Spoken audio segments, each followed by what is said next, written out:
US President Donald Trump said he plans to reach out to North Korean leader Kim Jong Un as North Korea prepares to send additional troops to support Russia's war efforts in Ukraine. "I'll reach out to him again," Trump told Fox News Sean Hannity, calling Kim Jong Un a smart guy. When asked if he would reach out to Kim again, Trump replied, "I will, yeah.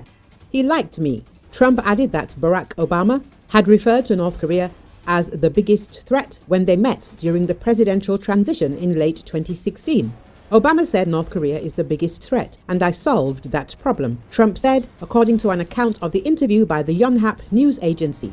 "And I got along with him. He's not a religious zealot. He happens to be a smart guy. Kim Jong Un is a smart guy." During their first summit in Singapore in June 2018, the first between a US and North Korean leader, Trump and Kim signed an agreement committing to the complete denuclearisation of the Korean peninsula, with Trump hailing the meeting a success. But their second summit in Hanoi in February 2019 ended in failure when the two disagreed on what the US should offer North Korea in terms of sanctions relief in return for dismantling its nuclear arsenal. The new planned outreach comes at a crucial moment as North Korea deepens its military involvement in the Ukraine conflict. According to South Korea's Joint Chiefs of Staff, North Korea is accelerating preparation for additional troop deployments to Russia following significant casualties among its current forces. North Korea began sending troops to the Ukraine war last autumn, months after Kim and Vladimir Putin agreed a mutual defense pact designed to strengthen their alliance against what the leaders called a US-led Western hegemony. In return for providing boots on the ground, as well as weapons and ammunition, North Korea is thought to be hoping to gain access to sophisticated Russian missile and satellite technology. A senior US defense official, cited by the New York Times, indicates that North Korean reinforcements are expected within the next 2 months.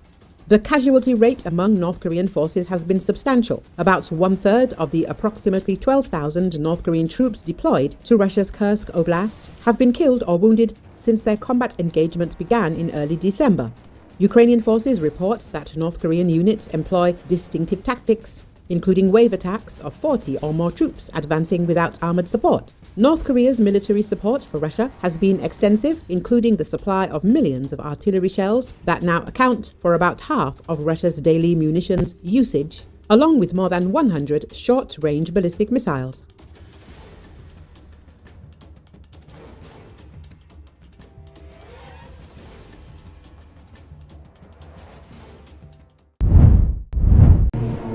Russians occupied Novovasilivka and advanced near a number of settlements in Donetsk region. This is reported by the Deep State OSINT project. According to the Deep State project, on the night of January 23, Russian troops occupied Novovasilivka in Donetsk Oblast. The enemy occupied Novovasilivka and advanced in Velika Novosilka, Novoandrivka, near Chasovy Yar, Yantarn, Petropavlivka, Yasnov, Kotlinov, Vozdvizenka and Baranivka, Deep State's post says. Russia's defense ministry said its forces were now in control of Petropavlivka, a village between the towns of Pokrovsk and Kurakov, focal points in fighting in recent months in the area.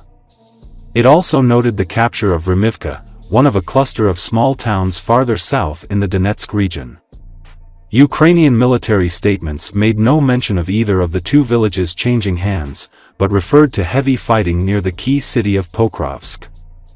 Ukrainian soldiers fighting on the front lines in Donetsk in the Donbass region say more weapons are urgently needed to fend off Russian aggression and territorial advances. They say the situation is quite difficult, adding that the Kremlin is accumulating its forces and readying itself for further assaults and occupation of territory. The soldiers have been on one of the most active fronts in this war for a long time, some almost 3 years.